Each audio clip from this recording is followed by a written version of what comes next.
Kung titignan mo lang sa unang tingin, wala kang mapapansing kakaiba. Isang batang marumi ang damit, payat, halos butot balat, mahigpit ang yakap sa lumang bag na siya na lang ang tanging ari-arian. At isang lalaking nakahandusay sa gilid ng kalsada, gusot ang suwit, duguan ang noo, at halos hindi na humihinga. Akala ng iba, isa lang siyang lasing. Akala ng iba, isa lang siyang walang kwentang palaboy na napadpad sa maling lugar.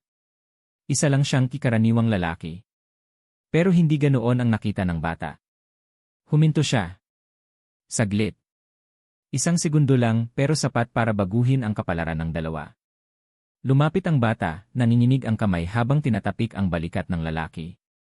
Kuya, gising po, mahina niyang bulong, halos takot marinig ang sariling boses. Walang sagot. Sa paligid, walang tao. Walang gustong makialam. Walang gustong tumulong. Sanay na ang mga tao sa ganitong tanawin, sanay na silang tumingin at magpatuloy. Pero ang batang walang tirahan, na buong buhay ay binaliwala ng mundo, ay hindi marunong umiwas. Pinunit niya ang punit na manggas ng kanyang damit at idiniin sa sugat ng lalaki. Hindi niya alam kung tama ang ginagawa niya. Hindi siya doktor. Hindi siya bayani. Isa lang siyang batang ayaw makitang may namamatay sa harap niya dahil masyado na niyang kilala ang pakiramdam ng mawalan. Matagal siyang nanatili roon, hawak ang kamay ng lalaki habang pabulong na nagdarasal. Hindi para sa sarili niya. Para sa estrangherong ito. Makalipas ang ilang minuto o oras, hindi niya na alam may humintong sasakyan. May tumulong. May ambulansyang dumating. At sa gitna ng kaguluhan, tuluyang napaupo ang bata sa gilid ng kalsada, pagod, gutom, nanginginig pero buhay. Bago tuluyang maisakay ang lalaki, bahagya itong nagmulat ng mata. At sa huling sandaling iyon, bago mawalan ng ulirat, tumingin siya sa bata, direkta, malinaw, parang pilit inaalala ang mukha. Parang gusto niyang magsalita. Parang gusto niyang magpasalamat. Parang may pangakong gustong ipahiwatig, ngunit hindi niya nagawa. Kinabukasan, bumalik ang bata sa eskinita. Pareho pa rin ang gutom. Pareho pa rin ang lamig. Pareho pa rin ang mundo. Hindi niya alam na sa isang pribadong ospital, may lalaking nagising na may mga bantay sa labas ng kwarto. Mga lalaking nakaitim. Mga lalaking hindi ordinaryo. Hindi niya alam na ang lalaking akala niya'y karaniwan lang ay isang bilyonaryong matagal nang nagtatago. Isang taong may mga kaaway. Isang taong sinubukang patahimikin. At higit sa lahat, isang taong hindi nakakalimot ng utang na loob. Habang ang bata ay naghahanap ng pagkain sa basurahan, may mga taong naghahalungkat ng buong lungsod. May mga sisi na binabalikan. May mga utos na ibinibigay. Hanapin niyo Danye bata. Dahil sa mundong puno ng kasinungalingan at kapangyarihan, isang munting kabutihan ang muling mag-ugnay sa dalawang buhay, at kapag nagtagpo silang muli, wala ni isa sa kanila ang mananatiling pareho. Yan siya, mahinang sabi ng lalaki, paos pa ang boses mula sa sugat at sa mga araw na halos hindi siya nagsalita. Siya ang nagligtas sa akin. Walang emosyon ang mga lalaking nakapaligid sa kanya, pero mabilis ang kilos. Lokasyon. Oras. Ruta. Lahat ay sinusuri. Hindi para saktan ng bata, kundi para protektahan. Samantala, ang batang walang tirahan ay naglalakad sa ilalim ng araw, bitbit ang parehong lumang bag, parehong pagod na paa, parehong tahimik na pangarap na hindi niya kailanman sinabing malakas. Hindi niya alam kung bakit magaan ang pakiramdam niya noong araw na yon, kahit walang laman ang sikmura niya. Parang may nangyaring tama. Parang may ginawa siyang mahalaga, kahit wala namang pumansin. Huminto siya sa tapat ng isang panaderya. Naamoy niya ang mainit na tinapay. Nilunok niya ang laway. Sanay na siyang mangarap sa harap ng salamin at umalis ng walang dala. Pero ngayong araw na yon, may isang lalaking lumabas ng pinto at tumingin sa kanya. Hindi mapanghusga. Hindi maanghang ang tingin. Tahimik lang. Sinundan siya ng mata habang papalayo. Ilang minuto pa, may dalawang lalaki ang sumulpot mula sa kabilang kanto. Hindi sila mukhang pulis. Hindi rin mukhang karaniwan. Maayos ang damit. Mabilis ang tingin sa paligid. Kinabahan ang bata. Umiwas siya. Bumilis ang lakad. Pamilyar sa kanya ang ganitong pakiramdam kapag may mga taong may balak, kadalasan hindi maganda. Lumiko siya sa isang eskinita. Tapos isa pa. Hanggang sa mapansing hindi na siya nag-iisa. Hoy, may tumawag, hindi malakas, hindi rin marahas. Tumakbo ang bata. Humahabol ang yabag sa likod niya. Humahabol ang hininga. Humahabol ang takot. Pumasok siya sa isang abandonadong gusali, umakyat ng hagdan, nagtago sa likod ng sirang pinto. Pinigilan niya ang pag-iyak, pinigil ang paghinga, yakap ang bag na parang sandata. Tahimik. Hanggang sa may marahang katok. Hindi ka namin sasaktan, sabi ng isang boses. Gusto ka lang naming makausap. Walang sagot. May taong gustong magpasalamat, dagdag pa ng boses, mas mahinahon. Isang taong inakala mong karaniwan lang. Napatigil ang bata. Kumabog ang dibdib. Ang mukha ng lalaking duguan, ang malamig na kamay, ang bahagyang pagmulat ng mata, lahat ay bumalik. Dahan-dahan niyang binuksan ang pinto. At sa sandaling iyon, hindi pa niya alam na ang hakbang na iyon ang unang paglayo niya sa buhay na kinalakhan niya at ang unang paglapit sa isang mundong puno ng panganib, lihim, at mga desisyong mas mabigat pa kaysa sa gutom na matagal na niyang tiniis. Tahimik ang pasilyo habang dahan-dahang lumabas ang bata, handa anumang oras na tumakbo muli. Ngunit imbes na kamay na agaw o boses na sisigaw, isang bote ng tubig ang marahang iniabot sa kanya. Nag-alinlangan siya pero nanaig ang uhaw kaysa takot. Salamat, halos hindi marinig na sabi niya. Nagkatinginan ang dalawang lalaki, saka tumango ang isa. May sasama sa'yo, sabi nito. Pero ikaw ang may desisyon. Walang pilitan. Iyon ang unang pagkakataon na may nagsabing may desisyon siya. Sumakay sila sa van. Hindi siya itinali. Hindi siya tinakpan ng mata.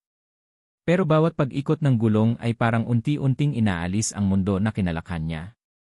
Ang mga eskinita. Ang amoy ng usok.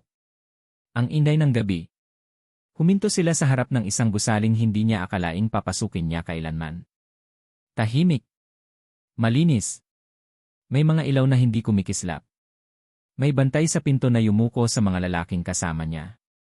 Dinala siya sa isang silid na amoy gamot at katahimikan. Nandoon ang lalaki. Nakaupo sa kama, may benda sa ulo, pero tuwid ang tindig. Hindi siya mukhang mahina. Hindi siya mukhang ordinaryo. Pero nang magtama ang mga mata nila, iyon pa rin ang tingin noong gabing iyon, pagod pero may buhay. Ikaw, mahina pero malinaw na sabi ng lalaki. Alam kong ikaw iyon. Nanigas ang bata. Hindi niya alam kung ano ang isasagot. Hindi siya sanay kausapin ng ganitong klaseng tao. Hindi siya sanay na maalala. Hindi mo ako iniwan, dagdag ng lalaki. Kahit wala kang dahilan para manatili. Tumango lang ang bata. Wala naman pong ibang tutulong. Napangiti ang lalaki, isang ngiting may bigat. Maraming may kakayahang tumulong, sagot niya. Pero kakaunti ang pumipili. Tahimik silang nagkatitigan. Sa pagitan nila, may puwang na punang tanong na hindi agad mabigkas. Sino ka? Bakit ka nandito? Ano ang mangyayari sa akin ngayon? Huminga ng malalim ang lalaki. May mga taong gustong mawala ako, sabi niya, diretsyo, walang paligoy. At dahil nakita ka nila sa gabing iyon, delikado ka na rin. Nanlaki ang mata ng bata. Wala po akong ginawa. Eksakto, sagot ng lalaki. At iyon ang dahilan kung bakit hindi kita maaaring pabayaan. May kumatok sa pinto. Isang babaeng nakasuot ng itim ang pumasok, may hawak na tablet. Tumingin siya sa bata pagkatapos sa lalaki. May kumpirmasyon na, sabi niya. May nagtanong na sa mga eskinita tungkol sa kanya. Naramdaman ng bata ang bigat ng mga salitang iyon, kahit hindi niya lubos maintindihan. May mga taong naghahanap sa kanya. Hindi para tumulong. Tingnan mo ako, sabi ng lalaki, marahan pero may otoridad. Hindi kita binili. Hindi kita inaangkin. Pero kung papayag ka, bibigyan kita ng pagkakataong mabuhay, hindi lang mabuhay kundi pumili. Tahimik ang silid. Ang bata, na buong buhay ay tinutulak ng gutom at pagkakataon, ay ngayon tinatanong kung anong gusto niya. At sa sandaling iyon, bago pa siya makasagot, biglang namatay ang ilaw at sa labas ng gusali, may mga aninong gumalaw na hindi kabilang sa mga bantay. Nagliyab ang pulang emergency light sa pasilyo. Umalinggaw ang alarma, mabagal, mabigat, parang tibok ng pusong biglang nagising sa panganib. Tumayo agad ang lalaki mula sa kama, parang sanay na sanay sa ganitong sitwasyon, kahit may sugat pa sa ulo. Dalhin niyo siya sa likod, utos niya, mariin ngunit kalmado. Hindi pa man nakakapagsalita ang bata, may kamay nang gumabay sa kanya palabas ng silid. Mabilis ang lakad pero hindi magaspang. Dumaan sila sa isang makitid na hallway, pababa ng hagdan, hanggang sa makarating sa isang silid na walang bintana.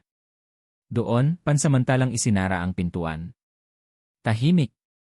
Naririnig ng bata ang sariling paghinga. Ang pintig ng dibdib. Ang bigat ng katahimikan na mas nakakatakot pa kaysa sigawan. Anong nangyayari? Nanginginig niyang tanong. Saglit na nag-isip ang babaeng kasama nila. May pumasok sa perimeter, sagot niya. Hindi kami sigurado kung diversion o totoong atake. Naupo ang bata sa sahig. Hindi siya umiiyak. Sanay na siyang matakot. Pero iba ito. Hindi ito gutom. Hindi ito lamig. Ito'y takot na may kasamang pangalan na hindi niya kilala, mga taong hindi niya nakita, at kapalarang hindi niya hiniling. Ilang sandali pa, bumukas muli ang pinto. Nandoon ulit ang lalaki, may hawak na baril ngayon, tahimik pero handa. Tumingin siya sa bata, at sa isang iglap, ang bigat ng mundo ay tila nakapatong sa balikat niya. Makinig ka, sabi niya, mababa ang boses. Kung may mangyari sa akin, may lalabas na sasakyan sa likod. Sasama ka sa kanila. May bagong pangalan. Bagong lugar. Hindi po, mabilis na sagot ng bata, hindi man lang nag-isip. Ayokong magtago. Bahagyang napangiti ang lalaki, hindi dahil natutuwa, kundi dahil may nakita siyang pamilyar. Tapang na walang alam sa kapangyarihan. Alam mo ba kung ano ang ibig sabihin ng pagtanggi sa ganitong alok? Tanong niya. Opo, sagot ng bata. Pero mas mahirap po ang mag-iisa. May sigaw mula sa labas. May putok. Isang beses. Dalawa. Hindi malapit pero papalapit. Nagpalitan ng tingin ang mga bantay. Ang babae sa itim ay lumapit. Hindi na safe ang gusali, sabi niya. May traitor sa loob. Napasinghap ang bata. Dahil po sa akin? Hindi, mabilis na sagot ng lalaki. Dahil sa akin. Matagal na. Yumuko ang lalaki sa harap ng bata, pantay ang tingin. Noong gabing iniligtas mo ako, sabi niya, tinanggap mo ang panganib na hindi mo alam. Ngayon, may pagkakataon kang umatras. Tahimik ang bata. Naalala niya ang eskinita. Ang sugat. Ang lamig ng kamay. Kung umatras siya noon, patay na ang lalaking ito. Tumingin siya pataas. Hindi po ako matras noon. Sa sandaling iyon, may malakas na pagsabog sa itaas. Umuga ang gusali. Bumagsak ang alikabok mula sa kisam. Sumigaw ang isang bantay sa radyo, may pumasok sa ikalawang palapag. Tumayo ang lalaki. Sige, sabi niya, parang may desisyong matagal nang hinihintay. Kung ganun, simula ngayon, hindi ka na lang basta bata sa lansangan. Kinuha niya ang isang maliit na Lee card mula sa bulsa at iniabot sa babae. Isama mo siya sa akin, utos niya. Kung lalabas tayo dito, lalabas kaming pareho. At habang naghahanda silang tumakas sa gitna ng kaguluhan, hindi pa alam ng bata na ang desisyong iyon ay maglalagay sa kanya sa gitna ng digmaang hindi lang tungkol sa pera at kapangyarihan, kundi sa katotohanang kayang wasakin ang pangalan ng lalaking minsan niyang inakalang karaniwan lang. Mabilis silang kumilos sa makitid na lagusan sa likod ng gusali. Ang dating tahimik na ospital ay naging maze ng sigawan, yabag ng paa, at mga utos na pasigaw sa radyo. Hawak ng babae ang kamay ng bata, mahigpit pero hindi masakit, habang sinusundan nila ang lalaki na tila kabisado ang bawat liko, bawat pinto. Yumuko ka, bulong ng lalaki. Sumunod ang bata, halos sabay silang dumulas sa ilalim ng umaagos na usok. Amoy pulbura ang hangin. Hindi na ito pelikula. Totoo ang bigat. Totoo ang takot. Sa paglabas nila sa likurang pinto, isang sasakyan ang humarurot palapit, parang hinihintay talaga sila. Bumukas ang pinto bago pa man ito tuluyang huminto. Pasok, sigaw ng isang bantay. Pagkasara ng pinto, biglang bumilis ang takbo ng sasakyan. Sa likod nila, may mga ilaw na sumiklab, may humahabol. Niyakap ng bata ang bag niya, pero ngayon, hindi na yon ang pinakamahalaga. Palihim siyang tumingin sa lalaki. Duguan pa rin ang benda, may pawis sa noo, pero kalmado. Masyadong kalmado para sa isang taong muntik ng mamatay. Bakit po kayo tinutugis? Hindi napigilang tanong ng bata. Hindi agad sumagot ang lalaki. Tumitig muna siya sa kalsadang mabilis na lumalayo sa ospital. Dahil may hawak akong katotohanang mas mahalaga kaysa sa pera, sagot niya sa wakas. At may mga taong kayang pumatay para manatiling lihim iyon. Humigpit ang hawak ng bata sa bag at kasama na po ako roon. Tumango ang lalaki. Nakita ka nila. At sa mundong ginagalawan ko, sapat na ang makita ka para maging target. Biglang umalingaw-ngaw ang putok sa likod. Tumagilid ang sasakyan, halos mawalan ng kontrol. Napasigaw ang bata, pero may kamay na agad sumalo sa balikat niya, ang kamay ng lalaki. Huwag kang titingin, sabi nito, mababa pero matatag. Ngunit sa salamin, nasilayan ng bata ang isang sasakyang walang plaka, dikit na dikit sa kanila. Nakita rin niya ang malamig na mukha ng lalaking nakasilip sa bintana, hawak ang baril, walang galit, walang emosyon.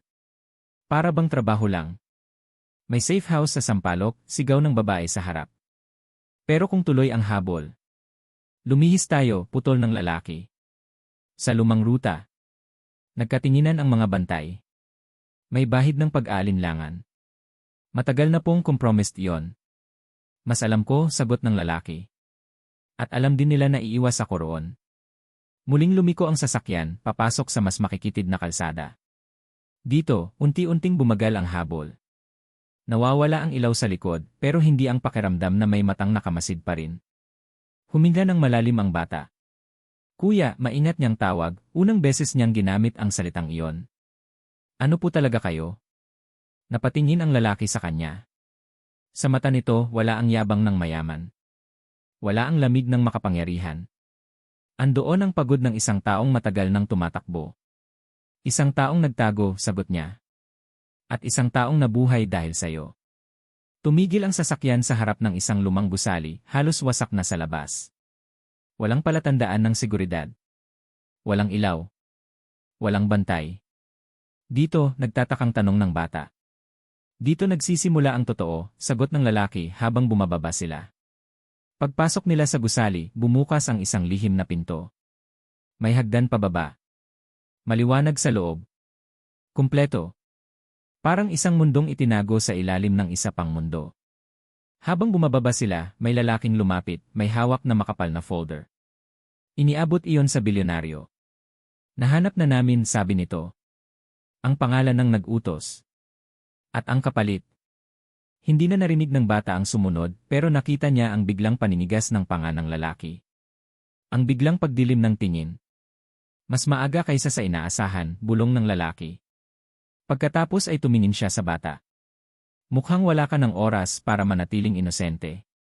At bago pa makapagtanong ang bata kung ano ang ibig niyang sabihin, may isang pangalan na binanggit sa loob ng silid, isang pangalang pamilyar sa buong bansa, at sa sandaling iyon, nagsimulang magdugtong-dugtong ang mga panganib na mas malaki pa kaysa sa kanilang dalawa.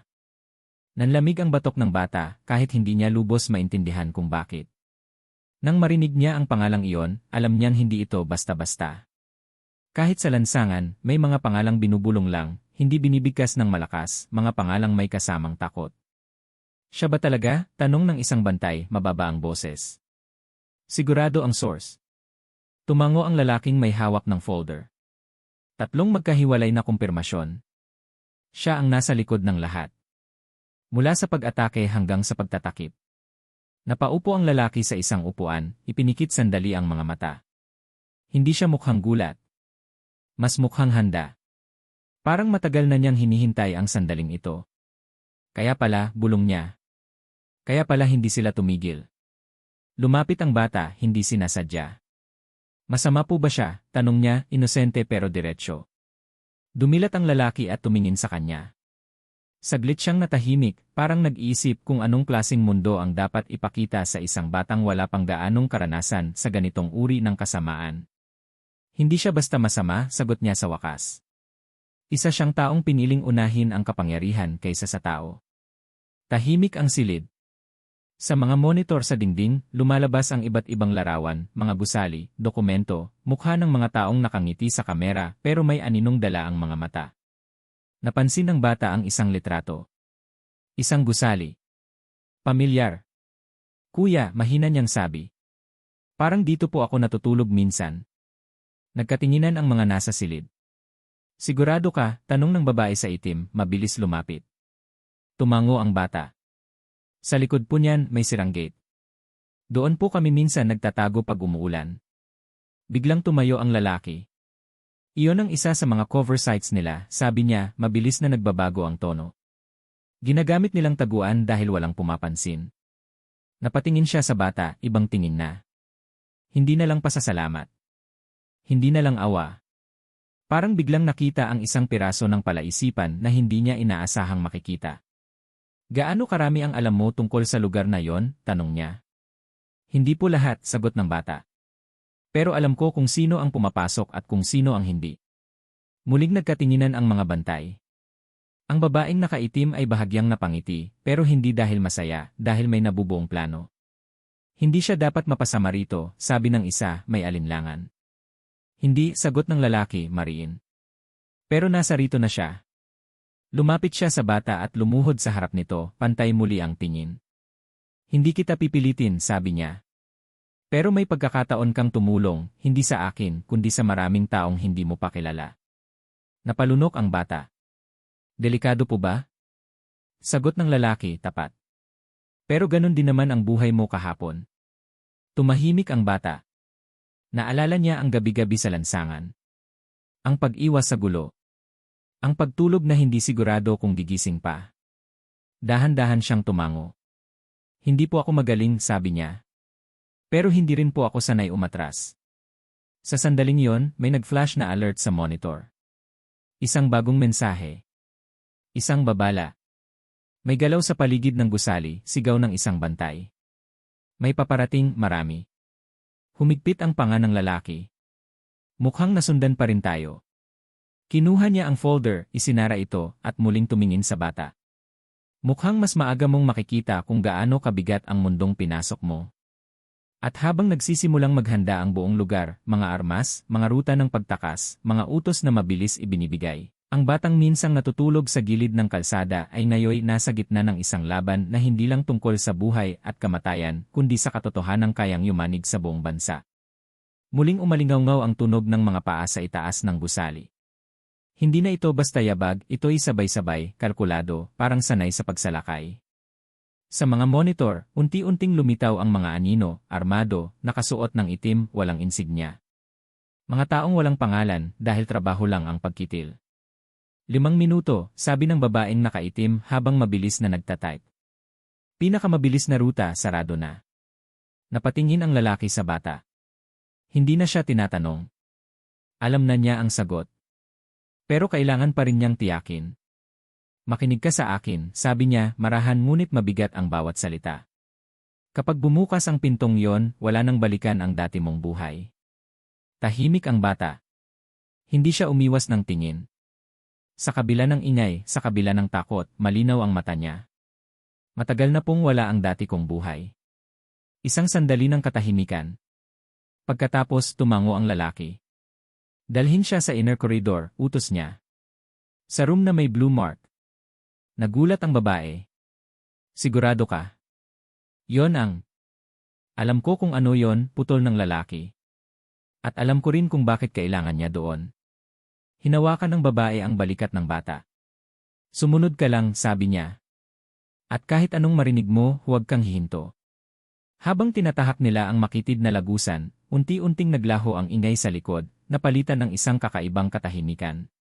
Sa dulo ng koridor may pintong bakal. May asul na marka sa gitna. Binuksan ito ng babae gamit ang fingerprint at code.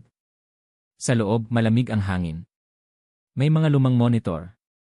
Mga kahon ng dokumento. At sa gitna, isang malaking mapa ng lungsod, puno ng pulang tuldok. Lumapit ang bata. Ano po yan? Mga lugar na kinontrol nila, sagot ng babae. At mga lugar na pinabayaan ng lahat. Tumingin ang bata sa mapa at may isang tuldok na agad niyang tinuro. Diyan po, sabi niya. May daanan sa likod. Hindi nakikita sa labas. Napalingon ang babae. Sigurado ka? Opo, sagot ng bata. Doon po ako dumadaan pag may naghahabol. Sa labas, may malakas na putok. Sumunod ang sigawan. Pumasok na sila, sigaw ng isang boses sa radyo. Sa parehong sandali, pumasok ang lalaki sa silid. May bahagyang gasgas sa braso, pero buo pa rin ang tindig. Tiningnan niya ang mapa, ang daliri ng bata na nakaturo sa isang lugar na matagal nang minarkahang imposible. Isang mabagal na ngiti ang lumitaw sa kanyang mukha. Hindi ngiti ng tuwa, ngiti ng pagkakaunawa. Iyon ang hindi nila inaasahan, sabi niya. Dahil hindi nila kailanman pinansin ang mga tulad mo. Isang pagsabog ang umuga sa gusali. Umilaw ang emergency lights. Nagsimulang bumagsak ang alikabok mula sa kisame. Wala na tayong oras, sabi ng babae. Lumapit ang lalaki sa bata at inilapag ang kamay sa balikat nito. Mabigat. Tutu. Sa lahat ng taong nakilala ko, sabi niya, ikaw ang unang nagpakita sa akin ng daanang hindi ko nakita. Humigpit ang hawak ng bata sa strap ng bag niya. Ituturo ko po, sabi niya. Pero kailangan niyong sumunod. Nagkatinginan ang lalaki at ang babae. Walang pagtutol. Walang tanong.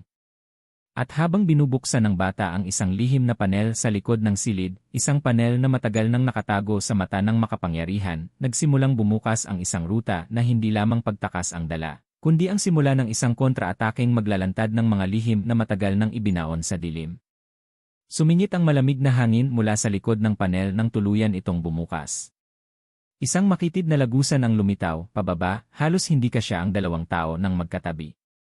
Amoy lupa at kalawang. Hindi ito gawa para sa mga taong may kapangyarihan, kundi para sa mga taong marunong magtago. Dito po, sabi ng bata, walang pag-aalinlangan, at siya ang unang pumasok. Walang nagsalita. Sumunod ang lalaki, saka ang babae at ang dalawa pang bantay.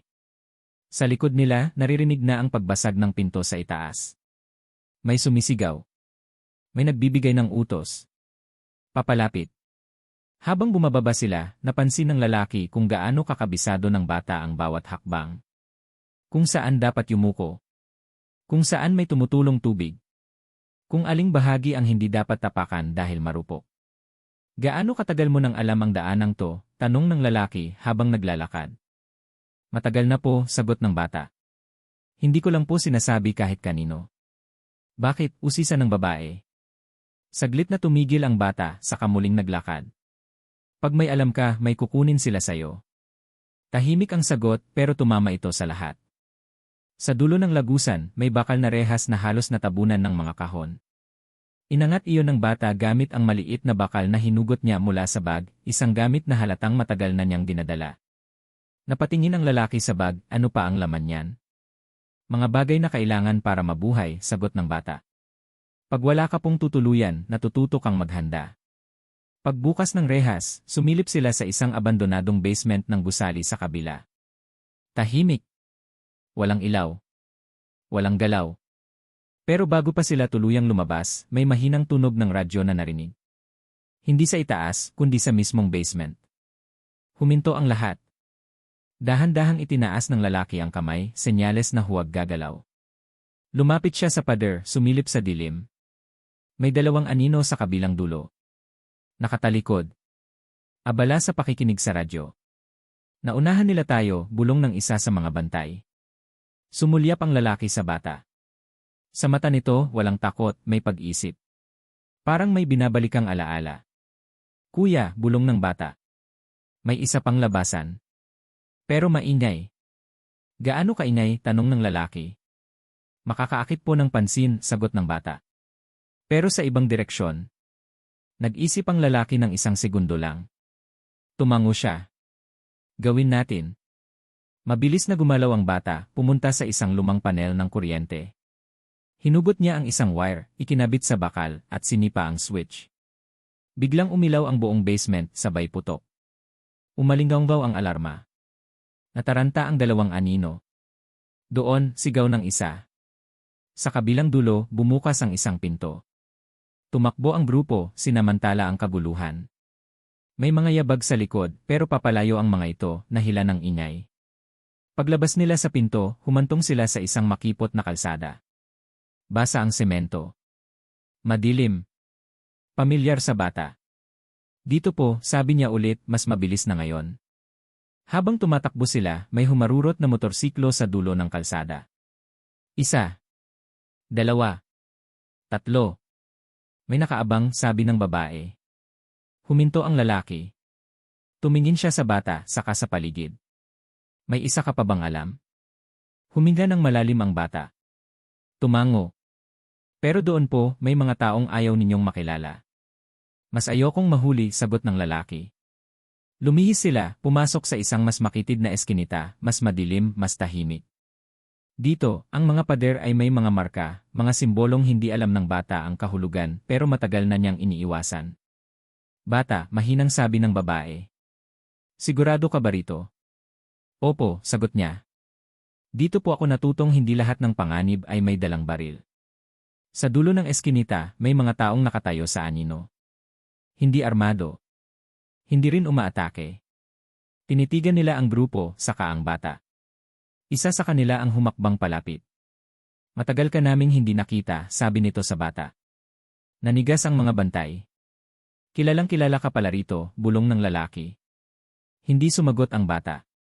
Pero sa unang pagkakataon mula nang magkakilala sila, makikita sa mukha niya ang bigat ng isang lihim na matagal na niyang pasan, isang bahagi ng kanyang buhay na hindi pa niya ikinukwento at mukhang malapit ng magbukas, gusto man niya o hindi.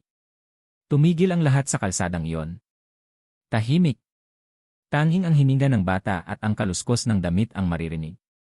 Ang mga taong nakatayo sa dilim ay nakatingin sa kanya, hindi agresibo, pero malinaw na may kapangyarihan ang kanilang presensya. Bata, isa sa kanila ang lumapit, mabagal ang hakbang, ang mundo mo noon ay maliit.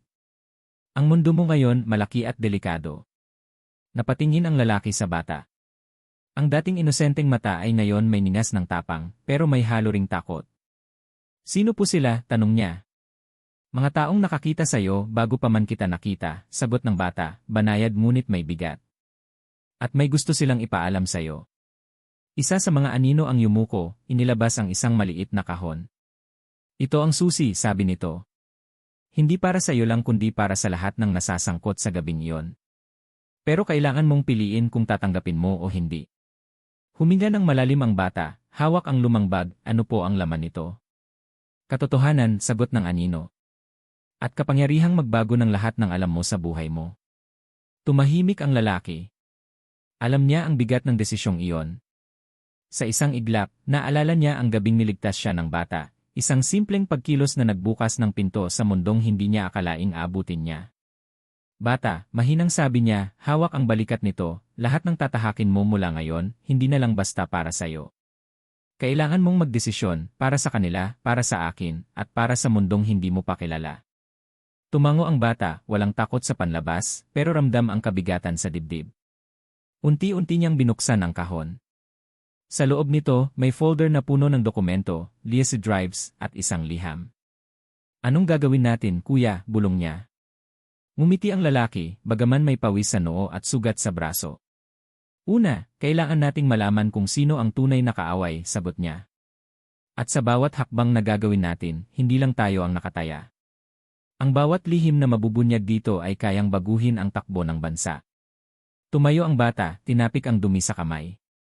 Ang lumang lansangan, ang eskinita, ang lansangang punang kalungkutan at gutom, lahat ay napalitan ng isang misyon na hindi niya inaasahan. At sa sandaling iyon, bago pa man sila makaalis sa eskinita, naramdaman nilang may mas malakas na mata ang sumusunod sa kanila. Hindi lang basta tao. Hindi lang basta kalaban. Isang anino mula sa nakaraan, isang lihim na matagal nang itinatago, at ngayong gabi, handa nang bumangon. Ang batang minsang natutulog sa kalye, ngayon ay nasa gitna ng isang laro ng kapangyarihan, lihim, at katotohanang kayang baguhin ang lahat ng akala nilang alam nila. At sa likod ng dilim, may tinig na malamig at walang awa, nakita namin kayo. At hindi na kayo makakatakas. Humigpit ang hawak ng bata sa folder at USB drives. Ramdam niya ang titig mula sa dilim, isang presensya na parang sinusuri ang bawat galaw nila, bawat hakbang. Hindi na tayo pwedeng tumigil, bulong ng lalaki, marahan ngunit malinaw, habang tinitingnan ang bata. Kahit anong mangyari, kailangan nating umusad. Ngayon pa lang, kailangan mong maunawaan, hindi ito laro. Isa itong digmaan ng impormasyon, ng kapangyarihan, at ng tiwala. Lumapit ang babae sa bata. Hindi mo kailangang mag-isa, sabi niya. Pero kailangan mong piliin kung anong gagawin mo sa lahat ng ito. Kung tatanggapin mo, may kaaway ka, may kaibigan ka, at may panganib na hindi mo pa nararanasan. Huminga ng malalim ang bata. Ang lamig ng gabi ay hindi na gaanong naramdaman, napalitan ng init ng kaba at pananabik. Gagawin ko po, sabi niya matatag. Hindi ko po kayo iiwan. Tumitig ang lalaki sa kanya. Hindi lang ito tungkol sa akin, sagot niya. O sa mga taong nakapaligid sa atin. Ito ay tungkol sa katotohanan na matagal nang itinago, isang lihim na kayang sirain ang lahat kung hindi natin mapipigilan. Sa sandaling iyon, may yabag sa itaas na mas mabilis kaysa dati. Mga anino sa pader, hindi karaniwan. May baril, may kagamitan, may otoridad. Ang mga taong nakatayo sa dilim ay kumilos, tila alam na ang paparating na panganib. Maghanda, utos ng lalaki. Papunta sa exit tayo, pero hindi pa ito tapos. May mas malakas na puwersa sa labas kaysa sa inaasahan natin. Hinawakan ng bata ang kamay ng lalaki, hawak ang folder sa kabilang kamay. Ano po ang gagawin natin, kuya? Ngumiti ang lalaki, bahagyang malupit, bahagyang mapayapa. Tatalon tayo sa dilim pero sa dilim na may liwanag. Sa bawat hakbang mo ngayon, bata, matututo kang makita ang tama at mali, at kung sino ang tunay na kaaway. Habang lumalapit sila sa exit ng eskinita, naramdaman ng bata ang pag-ikot ng mundo sa paligid niya, ang ingay ng habol, ang malamig na hangin, ang bigat ng responsibilidad. Ang kanyang simpleng kabutihang loob ay nagbukas ng pinto sa isang mundong hindi niya alam na umiiral, isang mundong puno ng lihim, kapangyarihan, at panganib na hindi lang basta tao ang nakasalalay, kundi ang buong bansa. At sa labas, sa ilalim ng buwan, isang sasakyan ang huminto. Mga ilaw, mga anino, at isang matinding katahimikan. Ang batang minsang natutulog sa lansangan ay ngayon haharap sa isang pagpili na magpapabago hindi lang sa kanyang buhay, kundi sa bawat buhay na abutin ng lihim na kanyang hawak.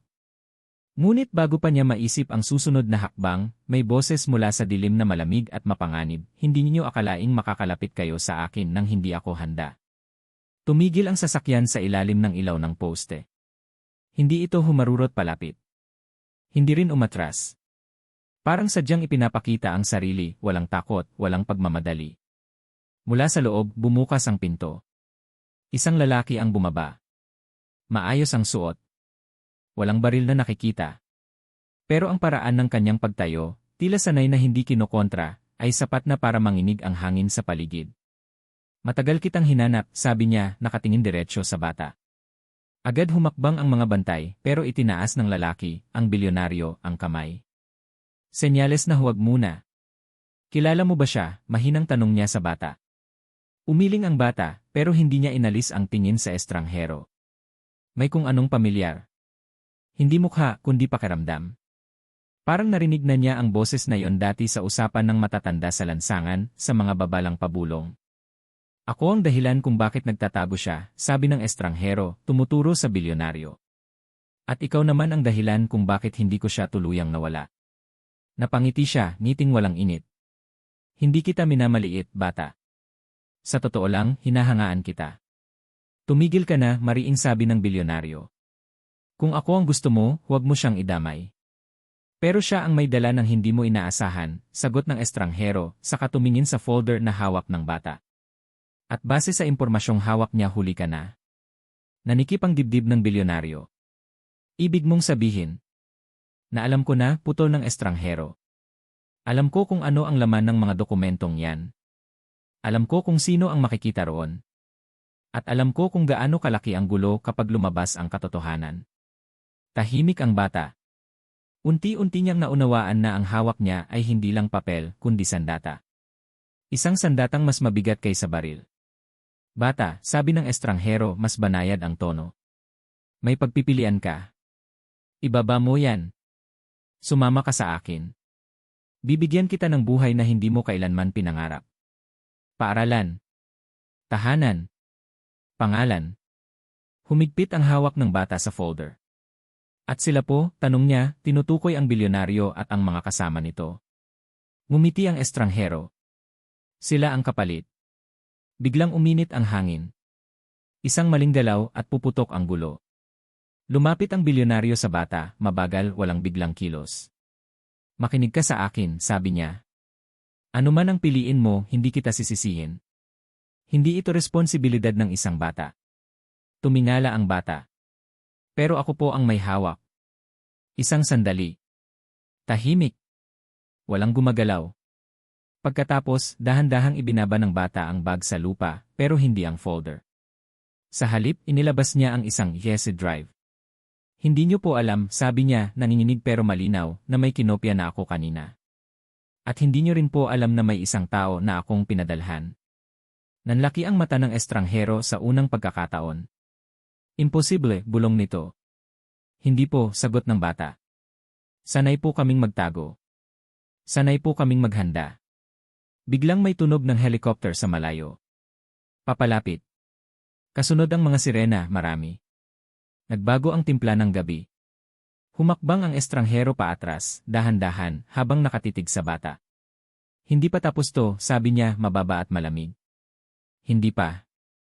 At habang umaangat ang ingay sa paligid, habang nagkakagulo ang mga anino at nagkakawatak-watak ang mga plano, ang batang minsang walang pangalan ay ngayon may hawak na kapangyarihang kayang yumanig sa mga taong akalay hindi kayang dalawin.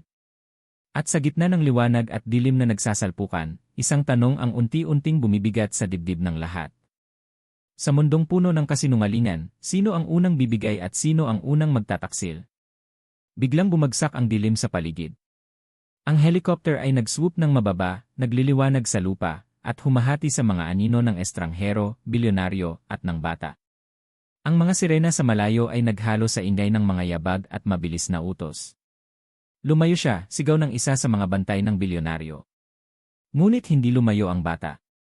Tumayo siya ng tuwid, hawak ang ESC drive at nakatingin sa estranghero. Hindi po kayo ang nakakaalam kung sino ang may kontrol dito, sabi niya, matatag. At hindi rin po ninyo ako matatakasan. Napatingin ang estranghero sa kanya, parang hindi makapaniwala. Bata, hindi mo naintindihan ang panganib. Alam ko, sagot ng bata. Pero hindi ko rin po alam kung sino ang tama at sino ang mali kung hindi ko titignan ang katotohanan. At iyon ang dala ko. Biglang umakyat ang tensyon. Ang mga anino mula sa paligid ay dahan-dahang sumisiksik sa kanila, parang nakapalibot sa bawat pinto at kanto. Pero sa gitna ng lahat ng iyon, ang bilyonaryo ay lumapit sa bata, mahigpit ang tingin. Alam mo ba, sabi niya, ang bawat kilos mo mula ngayon ay magtatakda kung sino ang mabubuhay at sino ang mawawala. Tumango ang bata. Hindi po ako natatakot sa kamatayan. Natatakot lang akong mali ang gawin ko. Ngumiti ang lalaki, hindi isang ngiti ng saya, kundi ng paggalang. Tama ang nararamdaman mo. At iyon ang dahilan kung bakit may pag-asa tayo. Ngunit bago pa man makagalaw ang sinuman, may malakas na pagsabog sa kabilang eskinita. Nag-uga ang lupa. Ang mga anino ay biglang nagwala, nagkawatak-watak sa kabuluhan. May mga motorsiklo at sasakyan na pumapasok, may mga armadong tao na tila may plano sa bawat hakbang. Dito, sigaw ng babae sa itim. Kailangan natin ng mabilis na ruta. Tinulungan ng bilyonaryo at ng babae ang bata. Tumakbo silang tatlong magkakasabay, dumadaan sa makitid na pasilyo at mga sirang pinto, papalayo sa ingay. Ngunit sa bawat hakbang, ramdam nila na may sumusunod, mas mabilis kaysa sa inaasahan. Hindi pa tapos, sigaw ng estranghero mula sa dilim, may hawak na baril, may bagong kumpiyansa sa bawat hakbang. At hindi pa niyo alam kung sino ang kakampi at sino ang traidor. Huminto ang bata sa gitna ng koridor. Huminga ng malalim. Kuya, mahina niyang bulong sa bilyonaryo, hindi po tayo pwedeng umatras. Pero handa po tayong sumulong kahit anong mangyari. Tumitig ang bilyonaryo sa kanya. Sa isang iglap, may matinding pagkakaunawaan sa pagitan nila, isang bata mula sa lansangan, isang taong akalay ordinaryo, ngunit sa gabing iyon, dalawa silang haharap sa mundong puno ng lihim, kasinungalingan, at kapangyarihang kayang wasakin ang lahat. At sa labas ng gusali, sa ilalim ng malamlam na ilaw, may mga aninong lumalapit, handa na rin sa huling yugto ng isang laro na walang kasiguraduhan. Ang tanong na nananatili sa hangin, sino ang unang magtatagumpay, ang bata na minsang walang pangalan, o ang estrangherong nagbabantay sa dilim?